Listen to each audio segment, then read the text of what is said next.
Alors la nave s'est plutôt bien passée. La seule chose, c'est que je suis parti, quand je suis parti de Saint-Martin, il y avait vraiment pas beaucoup de vent et donc tout le long, j'ai hésité à avoir que le génois ou enfin tout le long pendant 5 heures ou à mettre la grand voile et il fallait se mettre en ciseaux. Seulement ça implique qu'on bloque le génois avec le tangon.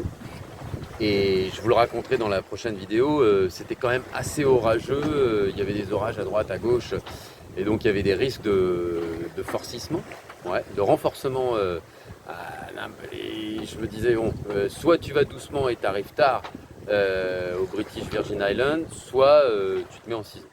Et donc pendant 5 heures j'étais là, ouais, il faut aller un peu plus vite, faut aller équilibrer plus, mais la sécurité. Donc du coup, bon voilà, après plein de réflexions, lâcher prise en disant on arrive quand on arrive, et puis voilà, et sécurité avant tout. Et ça, c'est derrière les Virgin Islands. Alors quand tout se passe facilement comme ça, bah, c'est bien. Sauf que j'ai un petit détail, alors j'ai déjà essayé de le régler, mais j'ai à l'arrière de Loulou, je sais pas si on va voir, voilà, j'ai une branche qui est coincée dans le gouvernail, je pense pas dans l'hélice. J'ai essayé de faire un demi-tour en mettant ce qu'on appelle à la cale. Non, si la cale, moi j'ai un doute. Bref, face au vent avec la voile dans l'autre sens pour que le bateau recule pour voir si ça se défait. Ça se défait pas, alors maintenant soit j'ai l'option, je le garde comme ça et je descendrai plonger quand je me mets à l'ancre.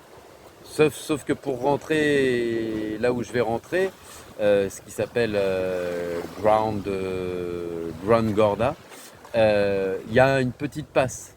Donc là, tu n'as pas envie que le gouvernail se bloque ou que le moteur se cale. Donc je vais essayer de faire un demi-tour et de mettre le moteur, mais il faut surtout pas que la branche vienne dans l'hélice. Boum! Et voilà, c'était une belle branche de bambou. Bon, maintenant on va falloir remettre le génois dans le bon sens. Mais ça a marché. Ah, pour que vous voyez ma tête, un peu fier de moi.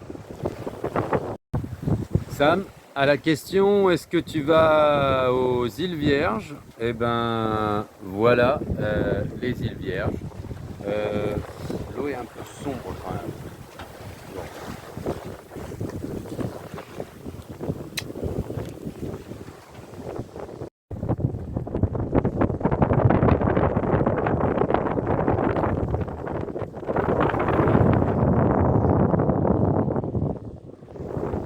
Alors, pour partager avec vous ce qu'on appelle Gorda, en fait, il y a 3 îles principales, il y en a 11 en tout, je crois, oui, une vingtaine, je sais plus.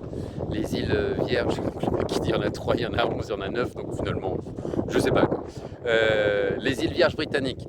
Donc là, il y a Gorda, Tortola et John Van Dyck. Alors, Dick, c'est John Van Dyck pour ceux qui parlent anglais, Dick, ça s'invente pas. Et là, voilà, je suis dans la baie, ce qu'on appelle les Gordon Sound. Donc voilà, c'est une baie qui fait. Ouais, qui est juste gigantesque, qui est présenté au nord, donc c'est marrant, on est quand même extrêmement bien protégé, il n'y a pas du tout de clapot, à part les scooters qui passent. Et je vous le donne, l'idiot du village qui était là avec sa bouée, qui faisait des tours autour de Loulou, alors que ça m'a pris 20 minutes pour aller au bout de la baie. Donc tu te dis, mais putain, pourquoi il reste autour, quoi. Bref, tout ça pour dire, je suis allé nager, donc du coup, évidemment, ça l'a gêné, il allait plus loin, tant mieux. Et j'ai vu un truc incroyable, c'est des sèches, des calamars. Elles étaient 12, elles restaient comme ça, avec des yeux, c'est magnifique. Ouais, alors en voyant le ciel qui se charge derrière moi, je me suis souvenu que j'avais pas fait une vidéo par superstition. En fait, la nave Saint-Martin, je suis en train de me demander si on m'entend avec le vent, Virgin Island, j'étais obligé de partir parce que il faut que le 12 je parte pour la République dominicaine depuis les Virgin Islands et jusqu'au 11 il y avait un index d'orage très élevé. En fait au-dessus de 300 c'est dangereux, ça je vous l'avais expliqué dans une vidéo précédente et là c'était entre 1300 et 1500. Ça ne veut pas dire qu'il va y avoir un orage, ça veut dire que si un orage il va être très fort. Et donc pendant, donc je pars, et puis bon, il y avait un petit orage, et puis il y avait des éclairs à droite et tout, bon, ok, des éclairs à gauche, bon, ok. Et en fait, cette situation-là, elle était jusqu'au 11, donc de toute façon, il fallait que je me tape ces 24 heures comme ça, quoi.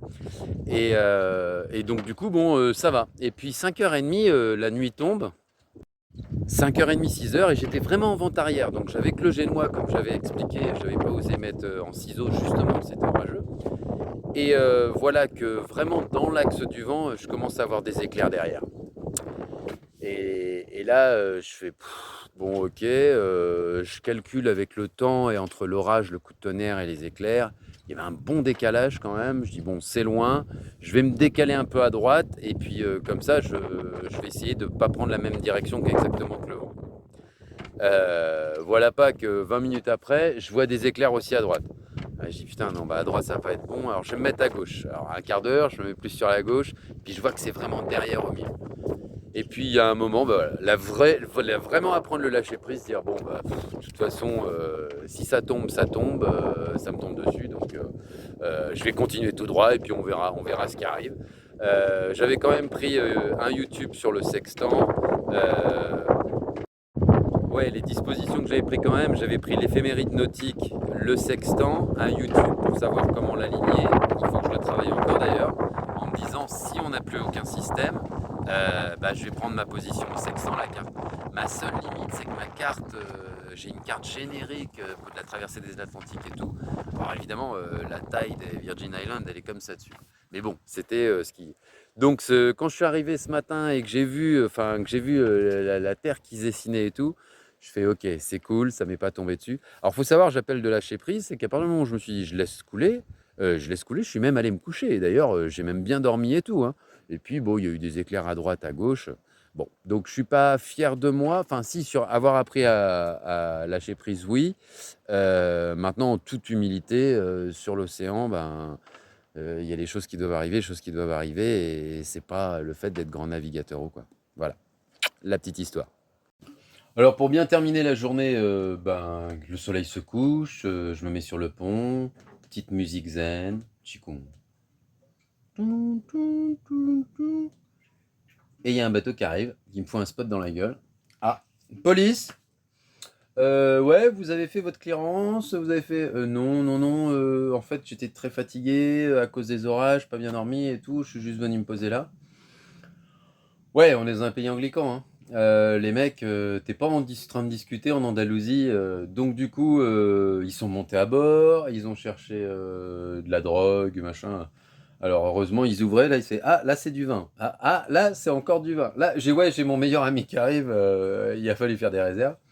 Bon, vous venez d'où? Je viens de Saint-Martin. C'est d'où votre dernière clearance? Guadeloupe. Les 10 paquets, les 10 cartouches de club qui étaient là, je fais oh là là. Et puis, je suis toujours stressé quand on arrive à la minute. Et puis, bon, bah, les papiers du bateau, machin et tout. Et heureusement, le mec il me dit bon, écoutez, je comprends que vous soyez fatigué et tout, mais quand vous arrivez dans un pays, ça fait combien de temps que vous êtes capitaine?